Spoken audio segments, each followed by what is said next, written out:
Well, hello, hello, hello. Good morning, everybody. Thank you so much for tuning in here. My name is Arakko, and per usual, we have a fantastic stream lined up for you today. I'm going to get on camera here and just say, hey, everybody, what is going on? Um, so, per usual, we always like to start some of these streams off by talking about some of the previous week's comic book reviews. I had so much fun this week, just like I do every single one. But this week actually started with Green Lantern War Journal issue 8 with our review over on Tuesday. Per usual, I still think that book is just absolutely phenomenal. The thing about this latest issue of Green Lantern War Journal that really caught my interest was the way that author Philip Kennedy Johnson, as well as artist Montos, are just leveraging some of the personal relationships that John Stewart has with his mother Shirley, as well as his sister Eleanor. And the way that Philip Kennedy Johnson is able to find all these really interesting plot devices to relay these aspects with Shirley back into the plot towards Green Lantern War Journal is just so incredible.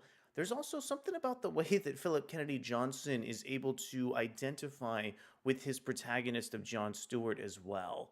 As a result of some of John's previous battles with some of the Dark Star characters, or rather the forces of Olgrun, as well as the Radiant Dead and Revenant Queen, he's been sort of transported off world.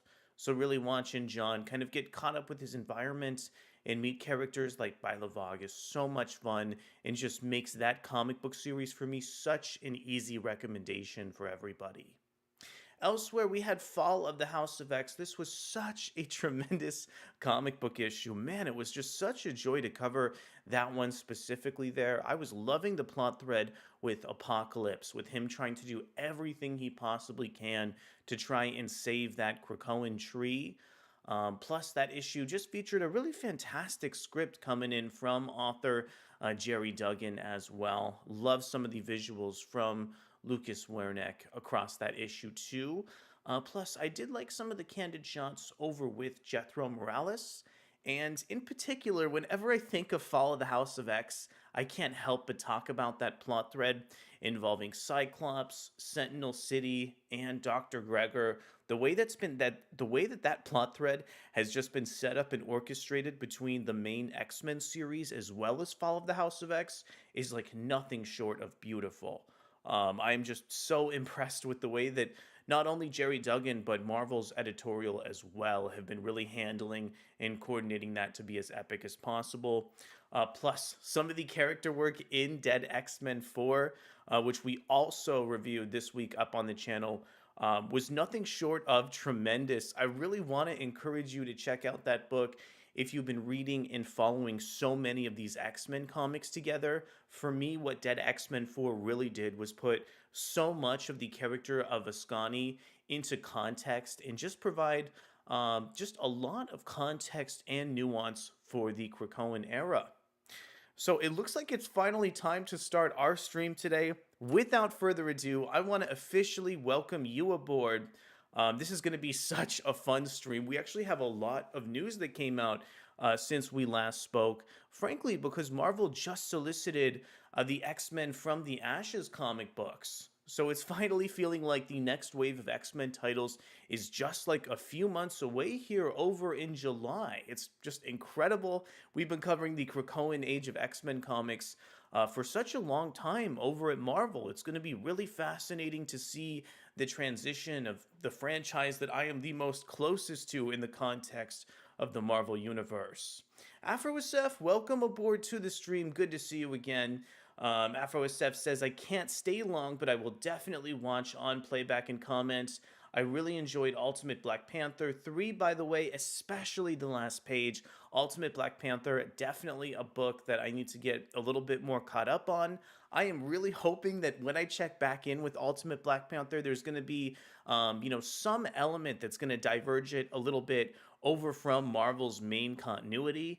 I'm a little bit excited to check out what's going on regarding Storm and Maystorm, which I know is also going to play out within the context of Ultimate Black Panther. Plus, I believe in a future issue of Ultimate X-Men, we are even getting the origin of Maystorm. So that is just going to be so much fun here. I think Marvel is doing some really exciting stuff in their main continuity with Storm, but also in the Ultimate universe. I think that's been just a wonderful like breakout character for the X-Men, and I want to continue to have Marvel like lean into Storm and the rest of these X-Men characters as well. Okay, so we've done a lot of rambling so far, but we haven't even gotten into our first news story. We're going to start off this week's stream with a couple of previews. This first preview is actually going to be, believe it or not, I'm not kidding you, for a DC comic book, but it is among one of my favorites here. I'm going to go over to my side and we're going to go ahead and talk about the latest issue of DC Comics Flash series, which it looks like is due out this upcoming Tuesday. I have just been so mystified by this current run of The Flash, written over by Cy Spurrier, featuring artwork from Mike Deodato Jr. This one is actually flipping the script a little bit because instead of Deodato Jr., we're getting artwork from Ramon Perez. But Ramon Perez is somebody who I've been following for an incredibly long time in the comic book industry. I love his release of Tale of Sand over adapting Jim Henson's work. I've loved some of his Marvel material on comic books like Hawkeye, and I really want to see what he can bring towards the Flash with Cy Spurrier. We already got a previous issue with Ramon Perez that featured some really cool interiors as well. This issue is taking things one step further because we're also getting some artwork from Vasco Georgiev. So I think it's going to be super interesting to see if Vasco Georgiev and Ramon Perez are going to be able to like work together in a more seamless way within this issue of The Flash. This one also is a little bit different in terms of some of Cy Spurrier's previous releases because it actually has a little bit of more of a narrative focus on Barry. Wally is currently indisposed in another location, caught by some of those spooky cosmic horror elements. And then, plus, in the last issue, we saw Max Mercury and Impulse get in a much different context than the rest of the heroes as well. So, right now, the Flash as an ongoing series has been so devoted to fleshing out like the core family of characters, and there's kind of a family divided right now in the middle of the ongoing series. Okay, let's give a quick thank you to Adventures in Poor Taste, and let's check out the solicit on the Flash 8. Where is Wally West? The Stillness's prayers have been answered, and with the help of someone very familiar to Wally West, the next stage of their plan is enacted. Meanwhile, where is Wally, and what has the resident done with him? Okay, let's go ahead and check in on some of the first couple pages here from Ramon Perez.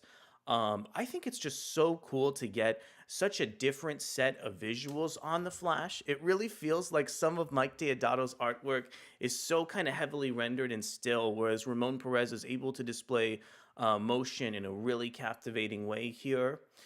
We actually have the character of Iris West on a talk show kind of narrating some of her discussions with this other character and giving some deeper commentary regarding the Flash family in full. Also like how this issue kind of introduces this motif of like a pioneer town here, calling the issue itself Pioneers and featuring such a beautiful splash page showing Barry in so much motion. Plus, there's some really interesting kind of back and forth set up by this radio show in the background involving Iris. The way that they sort of call her the kind of corn-based Lois Lane to kind of detract from her reporting skills and really just kind of, display a contrast between Lois Lane and Iris West, I think is super engaging on the page. Another really cool element about this Flash issue in particular, too, is it also introduces the character of Circuit Breaker back into the narrative. Circuit Breaker is a super new character at DC Comics, really engaging hero, and I just think it's incredibly groundbreaking to get a brand new issue of The Flash that switches protagonists and even features a different backup character as well. Also, I'm just really loving how kinetic and just animated some of Ramon Perez's facial expressions are for some of these characters as well. So there you go. That was my quick preview of The Flash issue 8. I am still just so impressed with how author Cy Spurrier is able to implement all of these different plot threads for the Flash series. And in particular, I am so happy that he's kind of continuing that mantra from Jeremy Adams, featured in some previous issues of the series, to really have a big focus on not only Wally West, but for the greater Flash family as well. In this issue, I'm also really hoping that we get to see maybe some elements of Jai and Inspector Pilgrim that were teased in a previous solicit as well. Also, that is a really gorgeous cover on the Flash issue 8 that I think really shows off some of the fantastic motion and artwork that Perez is able to implement here on the page. Okay, so that was the Flash issue 8. I am super excited about this book. We will hopefully have a review up this upcoming Tuesday. Let's go ahead and switch into some more familiar material here over at Marvel and talk a little bit about X-Men Forever issue 2. So X-Men Forever for me is one of my most anticipated Krakoan comics. I am such a big fan of Kieran Gillen. I've been following his work just such a long time in the space of Marvel Comics, whether it extends to his previous Iron Man run, his previous Young Avengers run with Jamie McKelvey. I wish I read more of his initial X-Men run that also had a couple plot threads with Mr. Sinister. But Kieran Gillen is instrumental in winding down the Krakoan Age of Comics. This is one of his very last issues amidst the Krakoan Age for the X-Men, and this is X-Men Forever issue 2. So right now, in terms of X-Men Forever, this book is really trying to show you what happened during the transition between Immortal X-Men and Fall of the House of X. I thought the first issue was nothing short of tremendous. And right now, the X-Men are in a really kind of dark and dangerous place, as the character of Jean Grey has kind of she's in the midst of a limbo right now, and the X-Men are sort of desperately trying to find a way to revive her. Plus, in the middle of the Atlantic, Krakoa, and the White Haunt Room, we have so many desperate X-Men just trying to find their way. This issue is going to pick up on that team of X-Men, starting with the character of Destiny. So let's go ahead and check out the solicit on X-Men Forever issue 2. Immortal means forever. The fight for Krakoa's future begins here. Since Rise of the Powers of 10 began, there have been a few mysteries unrevealed. Now, writer Kieran Gillen fills in the gap of what happened between the end of Immortal X-Men and the beginning of the Krakoan Age. So X-Men Forever 2, written by Kieran Gillen, this one actually features artwork from Luca Maresca and colors from Federico Blee, letters from VC's Clayton Cowles, and I really love some of these covers over from Mark Brooks on the issue 2. The way that this one captures like an epic late-stage battle between Krakoa or Arakko, as well as the Stark Sentinels here, is super, super engaging. Okay, let's go ahead and pick up on our first interior page here, documented in the White Haunt Room. We have a beautiful bleed coming in from Destiny and a great sense of perspective implemented from Luca Maresca. The character of Mother Righteous has been so instrumental to some of these late-stage X-Men comics, and here she's announcing to some of these X-Men in the White Haunt Room that she's found a way to actually free herself from the restraints that she's in. This plot thread gets very horror-based very fast as Mother Righteous's head starts to dissolve in this really creepy and ominous way. I want to read a little bit of her dialogue here. Hello, that I'm speaking to you means Mother Righteous has attempted to betray us. Predictable, are we? All trapped in our nature, we will see. As you can see here, it sounds like somebody else is speaking through Mother Righteous's vessel. And some of these later panels reveal that none other than Professor X is actually using the body of Mother Righteous to speak to some of our X-Men. I am absolutely loving the way that Luca Maresca is able to render this sequence. I think the way that Mother Righteous's face is dissolving is so horrific and does a wonderful job playing into some of the greater themes over on X-Men Forever as well. Plus, this one also puts some of those elements for Rise of the Powers of 10 into a lot more context, as Professor Xavier actually announces to these X-Men that he plans on taking Rachel Summers' life in order to try and revive the Phoenix. I think it is just really interesting too to finally see Professor Xavier detail his plans and hopefully start to unite some of the rest of these X-Men characters. Let's go ahead and read the last elements of his dialogue. I think everything Professor Xavier is saying here is super ominous and really, really important to X-Men continuity. In truth, I don't think I should anyway. I need you with a clear mind. The universe needs you with a clear mind. And I fear you need a clear mind to survive Raven. So there may be something ominous coming up with Raven as well in the Marvel Universe for our X-Men. Now, before this construct dissolves, let me pulse you all the remaining details, specifically the X-Men who have died in Orcus's purges. Bring them back. Lead them. Someone has to.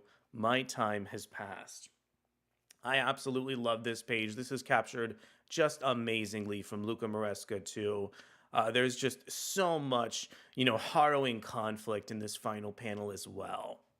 This one, I think, really teases that there's going to be a sea change amidst the leadership for the X-Men. Professor Xavier, I think, has really been beaten and defeated, in the aftermath of the Hellfire Gala. So I think it's going to be really cool to watch, maybe the next generation rise up and try and find a way to navigate the X-Men out of this really dark and bleak time.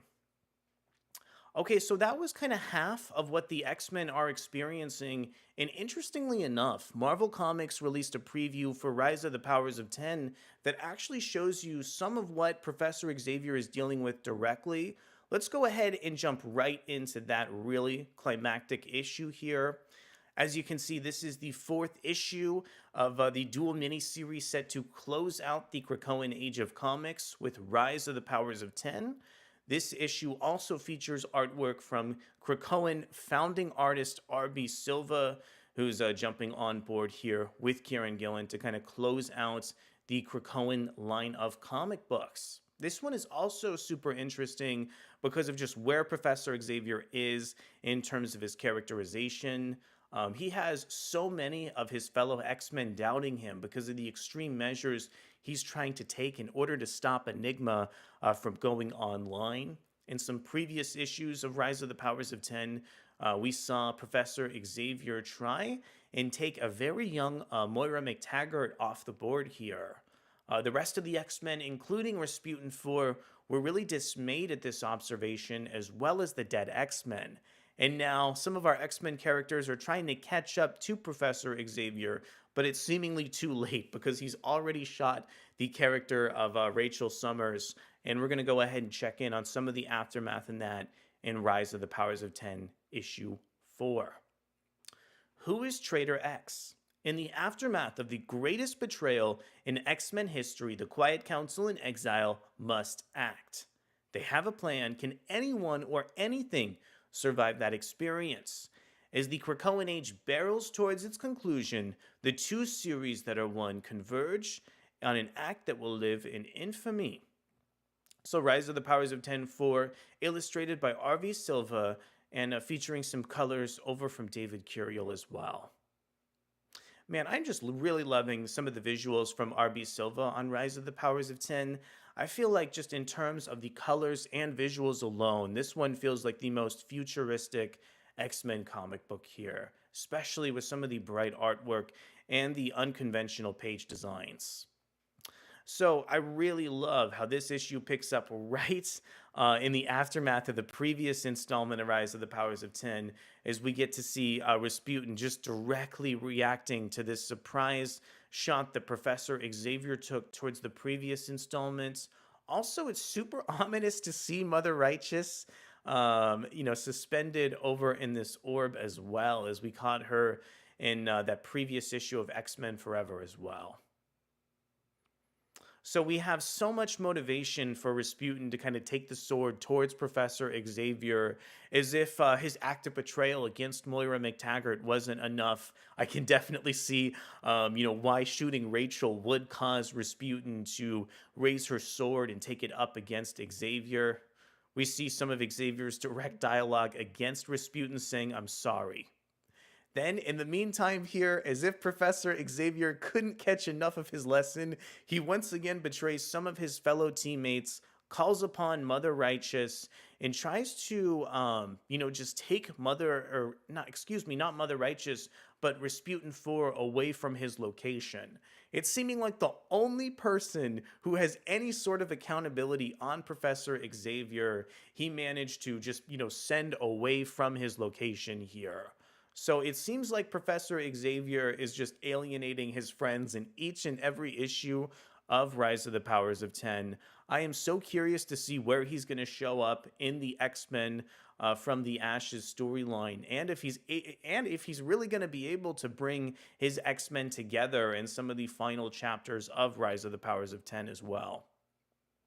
Let's read some of the last lines of dialogue from him and maybe try and anticipate where Professor Xavier is headed next. Mother Righteous says, You're catching on. Xavier says, It seems so, if slowly. Now, let's move into position.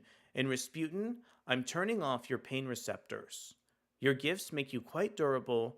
This will take some time.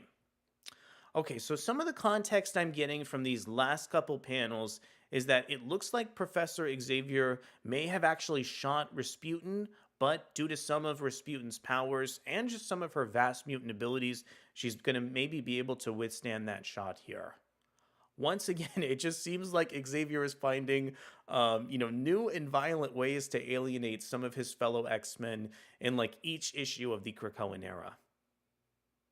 Really fantastic, like groundbreaking stuff.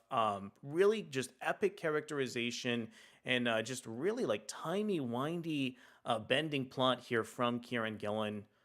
I am just so sad that he's leaving the X-Men comic books here. I'm really hoping that, somewhere down the line, he's going to have a future long-term storyline plotted with some of the rest of the Marvel creators here. I just think what some of these late-stage comic books have done for the X-Men has been so tremendous and has really expanded the genre thanks to some of these elements with Orcus and the rest of these sinister characters.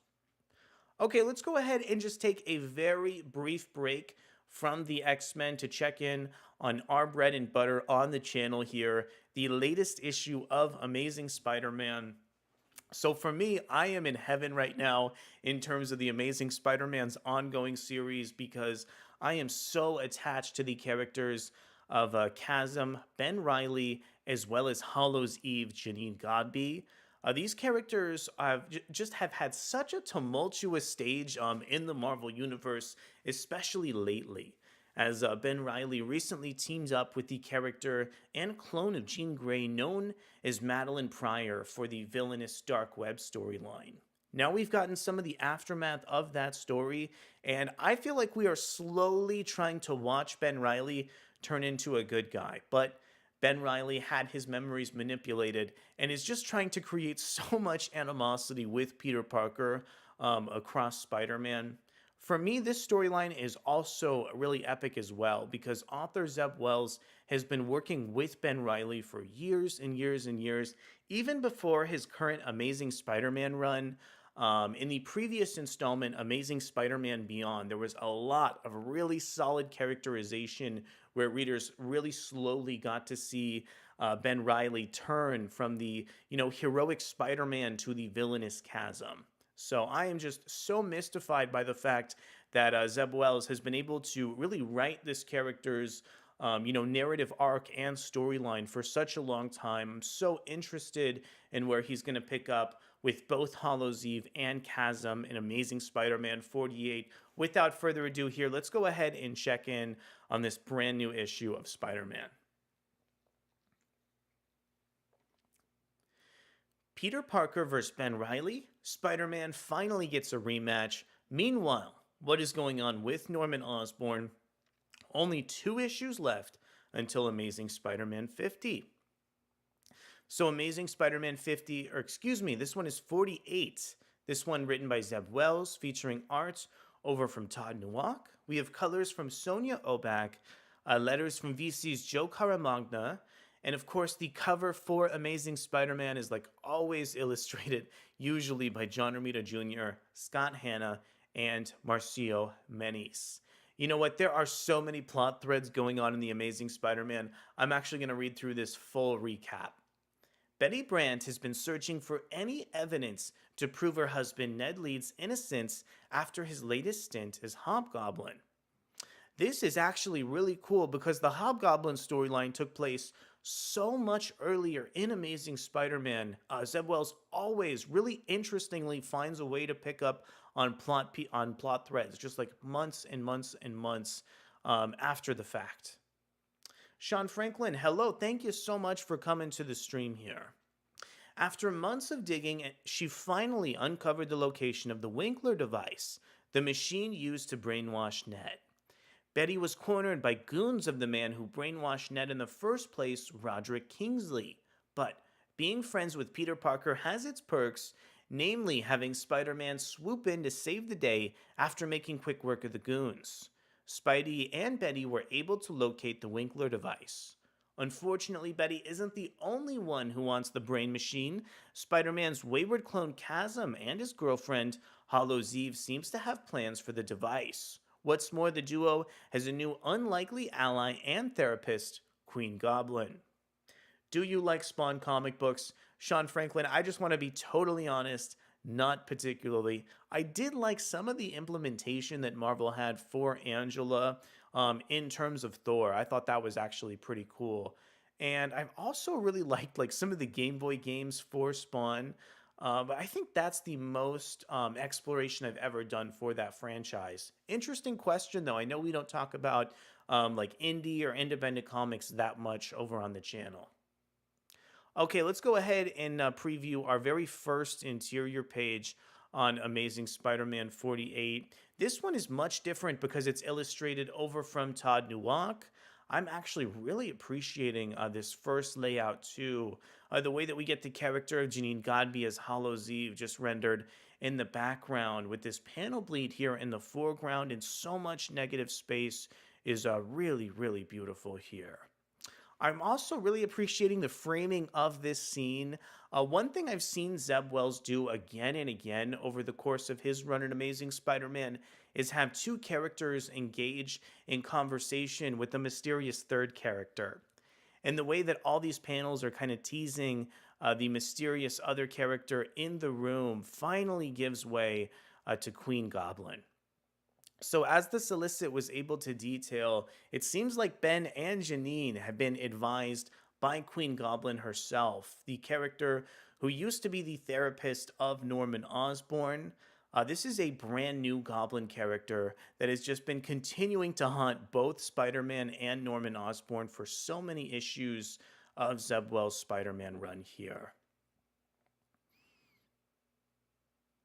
Finally, I want to go ahead and detail some of the final pages as we get Queen Goblin confronting both Spider-Man and Betty Brant in regards to the mysterious Winkler device. Betty is really trying to find a way to clear her husband's name here, but some of our villains across the issue really want to prevent Peter and Betty from getting to the bottom of who manipulated this mysterious device and the character of Ned Leeds as well. Really loving some of the framing as well and perspective on some of these final panels. And I'm wondering if the threat involving the character of Green Goblin is going to have anything to do with some of Ashley Kafka, Queen Goblin's plans that she has for the rest of our Spider-Man characters here.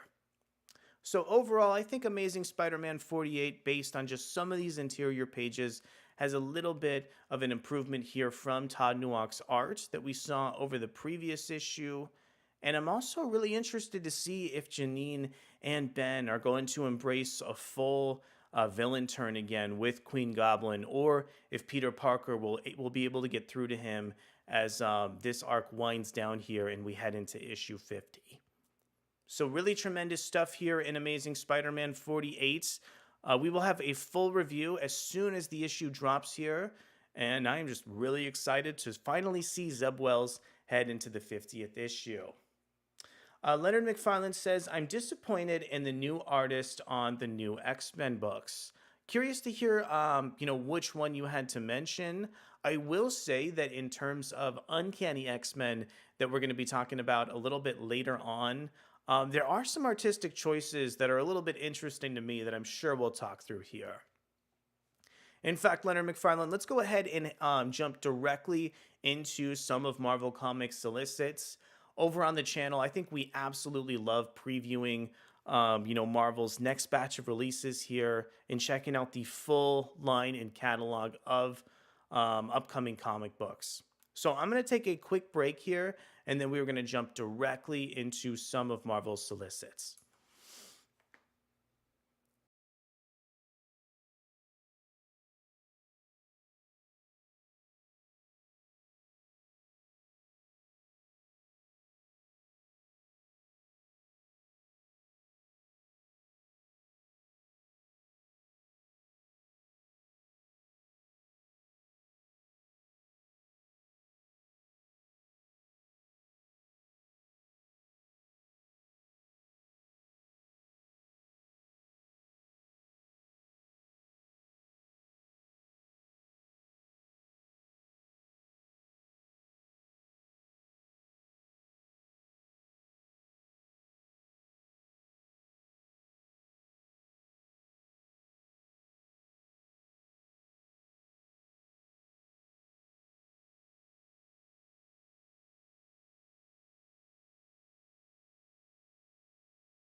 Okay, I want to thank you so much for coming back and checking out the rest of some of Marvel's solicits with us today.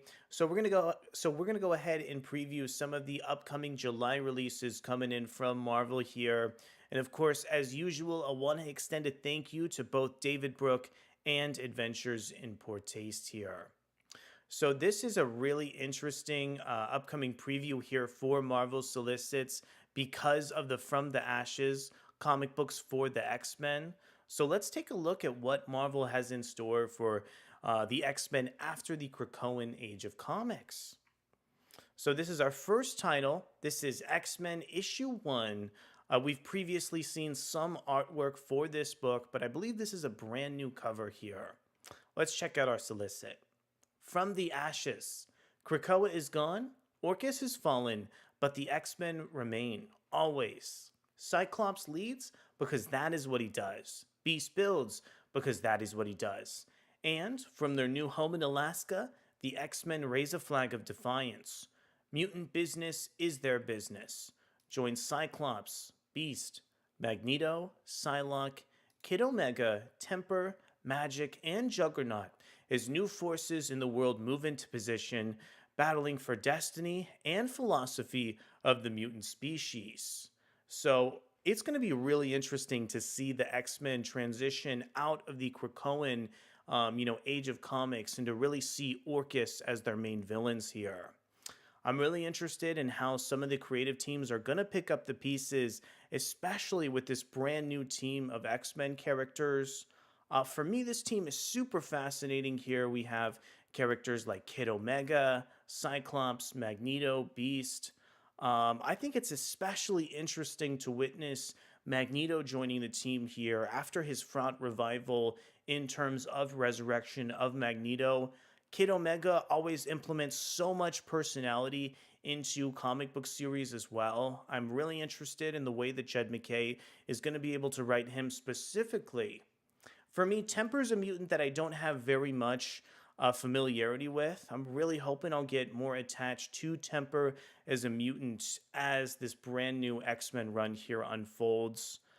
This is one of the most exciting upcoming launches and series for me because I've really loved so much of the work that Jed MacKay has produced in the Marvel Universe, whether it extends to his run on Moon Knight or his run on Doctor Strange. In terms of the artwork, Ryan Stegman is going to be a tough sell for me. Particularly, I like, in terms of my comic book artwork, very straight lines and art that is really able to tell the story in a really clear and concise way. I definitely think that Todd Nowak's art, excuse me, not Todd Nowak, but Ryan Stegman's art is a little bit more curvy than I'm used to. I'm really hoping that as this X-Men run develops here, I'll get a little bit more used to and comfortable with Stegman as a main X-Men series artist. Also, I think the character of Magic is really interesting towards Marvel's continuity. I feel like as readers have gotten deeper into this upcoming wave of X-Men comics, some of these creators are really interested in exploring some of these late stage X-Men ideas that were introduced in the 90s and 2000s, or maybe in terms of some of the late 80s as well. I think Magic is just such an interesting character to have on this really trendy team of X-Men.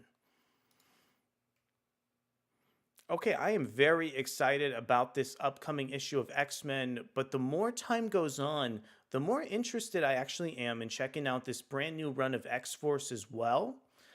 This new run of X-Force is written by Jeffrey Thorne, featuring artwork by Marcus Toe, and a cover from Steven Segovia. Let's check out the solicit on this issue yet again here. A new path forged. The world is fractured. Forge uses his powers of invention to devise the only fix. An all-new, all-different X-Force. Forge leads a custom-made, hand-picked team of mutants. Rachel Summers, Betsy Braddock, Sage, Surge, and introducing Tank. An off-the-books missions so dire, so integral to the fate of the Marvel Universe, there's no time to stop for permission. As Forge detects increasing threats across the planet, he will recruit a specialist for each target. First up, the regenerating degenerate Deadpool.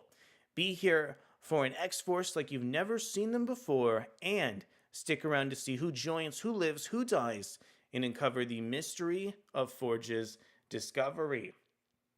In terms of this new X-Force run, I think the cast is really exciting.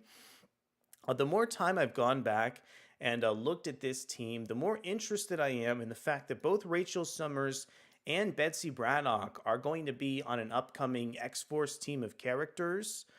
Plus, it's really, really cool to see Sage actually returning in the middle of X-Force 2. I feel like she went through so much in the previous run of X-Force that it's going to be super engaging to see her kind of pick up the pieces and really display what the new team of X-Force is going to be all about for some of these characters here too. Elsewhere, I feel like Forge had such a great set of characterization during the Krakoan era of comics too. There were so many interesting story scenarios and plot threads with him. I feel like maybe having him, be the leader of this new de facto X-Force should hopefully create a bigger leadership role for him, maybe in the From the Ashes era of Marvel Comics. When I first saw this, I was also really worried about the character of Deadpool joining the cast. I'm really happy to hear that he's hopefully a temporary addition too. Really fantastic stuff in terms of this new issue of X-Force.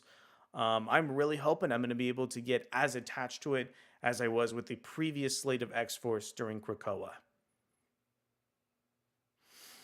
I am so excited about the upcoming NYX series. I know we talked about this on our previous stream here, but just the idea of having a comic book to work with the character of Kamala Khan as well as Laura Kinney and this Stepford Cuckoo is such an interesting group of characters. This new run of NYX is written over from Colin Kelly and Jackson Lansing, and it features artwork over from Francesco. Oops, give me 1 second here. Let's get the lights back on. There we go. And let's see, artwork from Francesco Mortarino. This cover here is illustrated by Sarah Pichelli. This is NYX. This isn't a book about X-Men. This is a book about mutants living past the end of their world and into a new beginning. This is Miss Marvel embracing her mutant life in the neon streets of the Lower East Side. This is a Knoll trying to keep his head above water. This is Wolverine in the shadows of Bushwick protecting her own. This is Prodigy writing history as it happens and Sophie Cuckoo finding her own way. The news reports are bleak, the streets feel dangerous. There's something lurking underground, evil coming from every direction, but they're determined to make it. This is Mutant Community. This is Mutant Pride. This is NYX. I'm really hoping at Marvel there's going to be something about NYX that'll hopefully really grasp and make this a really long-running series in terms of the Marvel Universe. For me, this group of cast members making up NYX is so interesting here, as we already hinted at.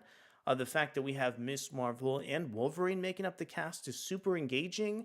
In addition, here we also have Knoll, Prodigy, and the character of Sophie Cuckoo. This series also features artwork from Francesco Mortarino. I recently had the chance to check out some of Mortarino's art on recent Marvel comics. I was really impressed with what I saw. In terms of the creative team on this, we also have Colin Kelly and Jackson Lansing writing this series.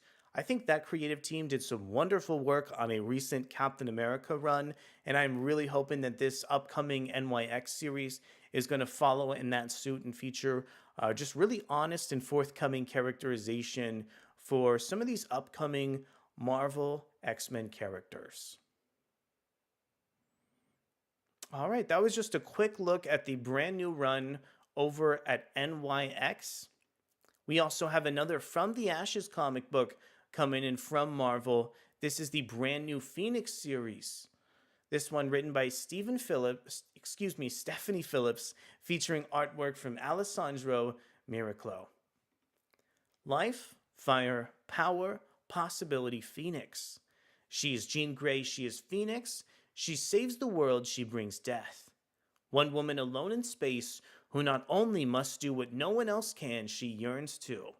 A desperate SOS from Nova brings the Phoenix to the edge of a black hole, where hundreds of lives hang in the balance. And whatever Jean does or fails to do will bring darkness to the universe and haunt her in ways she can scarcely imagine.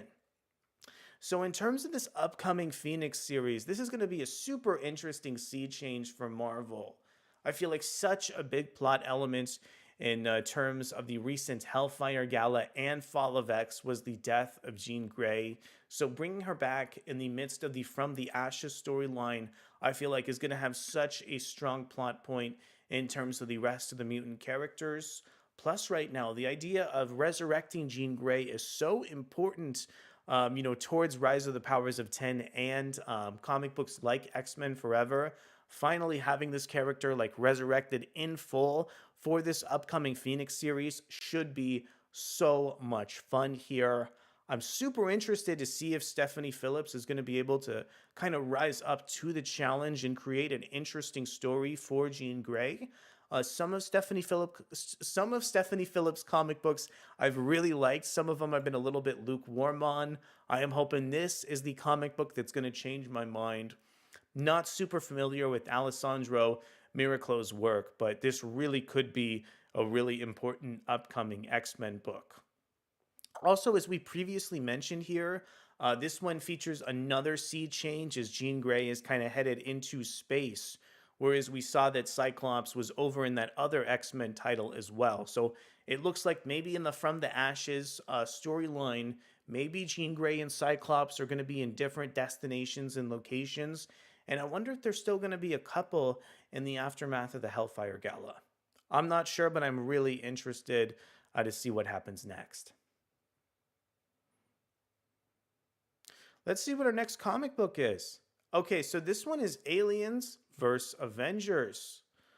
I'm not sure if you knew this, but it looks like Marvel Comics actually stealth launched a brand new Jonathan Hickman comic book. I'm sure you have questions, as do I. Let's talk about it right now. Jonathan Hickman in Assad Ribick's Aliens vs. Avengers pits the extraterrestrial against Earth's mightiest heroes. The latest comic in Marvel's 20th Century Studios imprint launches on July 24th. This news article is coming in directly over from Marvel.com. This summer, Marvel Comics is bringing fans a battle for the ages where the aliens and Avengers face off. The upcoming Aliens vs. Avengers comic series is written by visionary creator Jonathan Hickman, featuring stunning artwork by Asad Ribic. This is the latest comic in Marvel Comics' 20th Century Studios imprint and the first crossover of Marvel and Aliens. Asad Ribic has been working with Jonathan Hickman for a really long time. This is a match made in heaven. I'm sure this creative team right now is really familiar with just how to create a really fantastic comic book. Okay, so another question I had was just how long this whole thing was going to be. It looks like it'll be 4 parts. The 4 part epic is set in a new timeline many years in the future and features older, grittier versions of Marvel characters. It'll also be the first time readers will see certain parts of alien lore in the Marvel Universe, like the home of the Engineers and the Unmissable series, xenomorphs reach Earth, and the perfect organism meets a planet of the superhumans. But who will be the first to fall? I wish I had more familiarity with the Alien franchise. I never imagined that Jonathan Hickman would be the one to take on this project here. Another really interesting thing that we just read as a result of this article is the fact that this alien storyline is set in a different timeline. It sounds like outside of the continuity of Marvel's just main 616 universe here. Probably one of the coolest things about the project is how we found really fun ways to Avengerize aliens and alien up Avengers. Hickman shared with Entertainment Weekly, okay, I was wondering like where this news broke. I'm glad to see that Marvel at least went to like a bigger mainstream publication to try and make a little bit bigger deal out of this. I think fans will be surprised at how elegantly some of these things fit together. It really turned out to be a chocolate and peanut butter situation. Hickman and Ribic are storytelling masters, and they bring a cinematic quality to this that seamlessly merges the high action and soap opera that Marvel fans expect with the deep terror and cosmic awe that Alien Universe so inspires. Marvel editor Sarah Brunstad said, watching them cut loose across the entire lexicon of these two great franchises is jaw dropping. Anything could happen in this book. Get ready. Hickman's masterful storytelling combined with Ribic's breathtaking artwork will deliver an unforgettable experience for fans when it hits on July 24th, just ahead of the premiere of 20th Century Studios' highly anticipated Alien Romulus film. Good work in terms of the synergy. Really love to see how Marvel is also utilizing this Aliens vs. Avengers series to talk about their brand new Aliens movie too. Man, the creative team on this series is absolutely no joke. Even if you have no interest at all in terms of the aliens, just seeing what Jonathan Hickman and Asad Ribic are going to be able to do with the visuals, I think should be super, super exciting. This cover is just incredible. I'm loving the framing, the perspective, some of these just really like tense expressions on the characters' faces too are so epic to look at. When I first saw this, I think I sort of had a negative reaction, but the more I read about this, the more I can kind of see some of the potential teased out here. Also, I'm really wondering too if Marvel is going to try and create this sort of like a continuity around some of these crossovers, or if this is sort of going to be the end of what Jonathan Hickman has in mind for his Alien story too. So it looks like this one is on sale July 24th. Once again here, 4-issue miniseries featuring not only art but covers as well from Asad Ribic. That definitely was not on my bingo list this year, but really happy to see it. Yeah, I was curious as well if Marvel was going to release any variant covers. It looks like we don't have any variant covers here. But some of the variants are illustrated by Scotty Young, Mark Brooks. We have 2 Mark Brooks covers, Zu Orzu, Tony Daniel, John Tyler Christopher. I would really love to see what some of those Mark Brooks covers are going to look like on some of these future Aliens vs. Avengers issues too. Okay, super cool upcoming stuff from Marvel. I'm just going to skip right over Deadpool and Wolverine, except to acknowledge the fact that I really love some of Joe Kelly's writing over at Marvel. Okay, we also have a facsimile edition of Wolverine 88 from Larry Hama, Adam Kubert, and Fabio Laguna. If anybody has checked out this facsimile issue of Wolverine, let me know down in the comments. Love to hear your feedback. Speaking of Joe Kelly, it looks like this is one of Joe Kelly's, or the beginning of his Deadpool run reprinted. I know that Joe Kelly was one of the most like instrumental writers who had ever worked on the Deadpool property, so really happy that Marvel's producing this book. This one also features artwork from Ed McGuinness. Ed McGuinness is one of the artists right now illustrating the main Amazing Spider-Man series. I love his work. I think it's so good. It's so big, bold, and animated. I could really see him being a good Deadpool artist, but I've never checked out this particular series before. Let me know if you have. Okay, Deadpool 4. Marvel has been relaunching Deadpool like fast and furious lately. I actually didn't know that Cody Ziegler was the current writer of Deadpool. We also have art from Roj Antonio and this really beautiful cover from Taryn Clark. I am so Deadpool averse, but I absolutely love so much of the way that Taryn Clark is able to just illustrate so much detail on the characters' faces. I'm a little bit curious about this one. Let's check out the solicit. Deadpool vs. Death Grip. The showdown you've been waiting for, but first, a training montage for Deadpool's newest recruit. Okay, kind of an interesting solicit too. We get the tease that this character may be known as Death Grip. Okay, next up, we have Wolverine Deep Cut. Looks like this is a 4-issue series written by none other than Chris Claremont himself, the master of X-Men, featuring art from Edgar Salazar and a cover by Philip Tan. Out of the Outback on a life and death mission. At last, Logan's secret adventure revealed, featuring a sinister revelation and claw-to-claw confrontations with Sabretooth. This is a must-have Wolverine story for new and long-standing fans alike that simply cannot be missed. Back in Uncanny X-Men 246, Logan set off from the Australian outback, leaving behind what was left of the X-Men for a personal mission. Now, after decades of mystery, Chris Claremont just reveals what Wolverine got up to before his classic battle with the Reavers. The next Chris Claremont Pen Mutant saga begins with the untold story of Wolverine's most personal mission. As alluded to earlier, this one written by Claremont featuring art by Edgar Salazar, cover from Philip Tan. I just want to say now, in terms of the fact that we've gotten just so many Chris Claremont projects, I really think it is time for Chris Claremont specifically to work within Marvel's continuity in terms of some of those From the Ashes books. I would love to see him maybe implemented as a co-writer. And I don't feel like, these like out of sequence Marvel stories that are filling in the continuity from like decades and decades ago.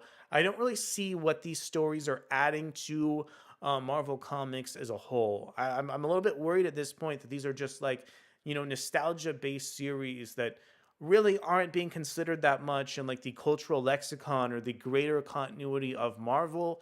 I would love to be wrong. If I am wrong, let me know in the comments. But still, just for the most part here, I feel like I'd be so much more excited to see maybe Chris Claremont as a co-writer on that Phoenix series, or just doing something, more embedded within the continuity of Marvel. Especially because we recently got to see Louise Simonson write that Jean Grey comic book as well. Okay, Life of Wolverine. This is an issue that we covered last stream as well. I'm just going to call it the creative team, and then we're going to check out a really absurd Marvel Comics crossover. This one written by Jim Zub, featuring artwork from Ramon Box and a cover from Ron Lim. And here we have it, one of the most absurd comic books that we're going to be talking about over on the stream today. Marvel and Disney, What If Donald Duck Became Wolverine #1, written by Luca Barbieri, featuring art and cover from Gianna. Let's see if I can get this name right. Parisinoto. Hopefully, I got that one right. Celebrating the 90th anniversary of Donald Duck and the 50th anniversary of Wolverine. In the most unexpected mashup of our time, we traveled to the near future where chaos rules as Pete Skull has turned Duckburg into a superhero-less wasteland. Only old Donald Duck can turn the tide, but he's given up his battling days and prefers naps and Grandma's apple pie over fighting villains. But when Mickey Hawkeye comes knocking at the door with Goofy Hulk at his side, Wolverine Donald has to make a choice. Will a trip down memory lane change his mind to save the world, or will it lure of the background hammock and a long nap keeps him from popping the claws one last time, featuring some of Donald Wolverine's greatest moments? In terms of this What If Donald Duck Became a Wolverine comic book, I almost wish Marvel was taking this a little bit more seriously. One example here is these names: Goofy Hulk, Wolverine Donald. These should be more clever and specific names. I could see Marvel creating like a continuity around this, and if they took it a little bit more seriously, maybe it'd be easier to return to it and tell future stories. I'm going to be keeping a close eye on this one. I wonder if it's going to turn into anything somewhere down the line. And I'm interested too to see that this like seemingly kind of expanded out of some of those like homage covers that Mickey Mouse was doing in terms of like Marvel Comics continuity. I'm once again here, I'm wondering if like Disney and Marvel are going to find any greater way to expand into the publishing realm in the future here. Especially because like some of these Disney characters already have like pre-established history in publication too. Okay, so I think moving forward here, we're going to start diving into the Blood Hunt tie-ins in terms of Marvel Comics. I am not going to be talking about each and every tie-in for the Blood Hunt series, simply because I don't find each and every one interesting, and I want to make sure we're talking about titles that are really like engaging and interesting to me personally. That being said, though, I think this Dracula series is actually one that I have my eye on here. For anybody not in the know, the Blood Hunt storyline is basically a vampire event set in the Marvel Universe. It has so many tie-ins and crossovers in terms of July in the Marvel Universe. However, I have really liked Bloodline, the daughter of Blade, as well as some of the writing from Danny Lore and the artwork from Vincenzo Carratù. Plus, on this Blood Hunt Dracula series, we have covers from Rod Rice. This is a really fantastic creative team.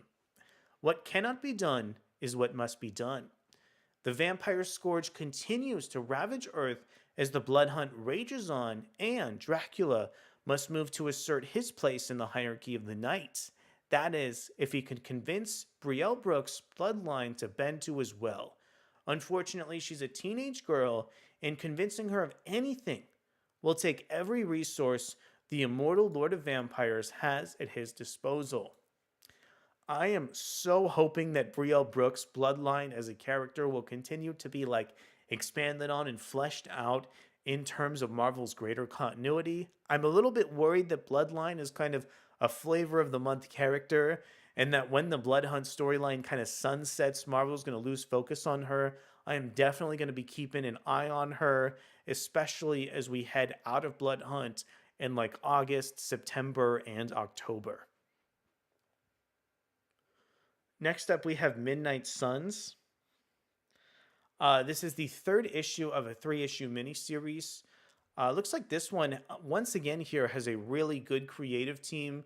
We have writing by Brian Hill, who is also writing Ultimate Black Panther, artwork from German Peralta. I've seen him on other Marvel comics like Black Panther. Ken Lashley is a really established Marvel artist at this point. Also, really, really beautiful covers on Midnight Suns here too, from artists like Declan Shalvey. The truth behind the blade. With the Midnight Suns now mostly banded together, a showdown is imminent, which means Blade must finally answer to his former comrades. Can Blade be saved? What about his enemies? And What's the future for the Midnight Suns? Yeah, once again, here, solid creative team, good lineup of characters. I don't think there's any reason why you shouldn't check out the Blood Hunt Midnight Suns crossover. Wow, this is such a beautiful cover on the main Blood Hunt series.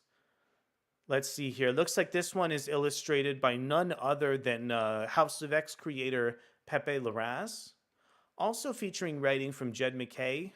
And this is indeed the final issue of the Blood Hunt event at Marvel. Doctor Strange is presented with a dread bargain to gain a chance to save the world.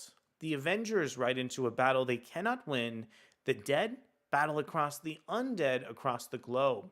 Will it be enough? Will the world be saved? And how will it be changed if it is? Featuring a dramatic shift for the future of the Marvel Universe. It has been so difficult for me to find any sort of plot hook to get immersed into Blood Hunt at this stage. And I don't think this solicit is teasing like any interesting, plot storyline I could think of. I like this first sentence. They say, Doctor Strange is presented with a dread bargain to gain a chance to save the world. I mean, I think that's an interesting idea here. And also, I know that Marvel doesn't want to give away any of the spoilers for like upcoming Blood Hunt issues in the solicits, but I still think it's aggravating, just how little information Marvel has been able to kind of tease or introduce to readers about this storyline that'll get them, more immersed in terms of the narrative. I really, really like this cover and the group of cast members that are assembled for this storyline.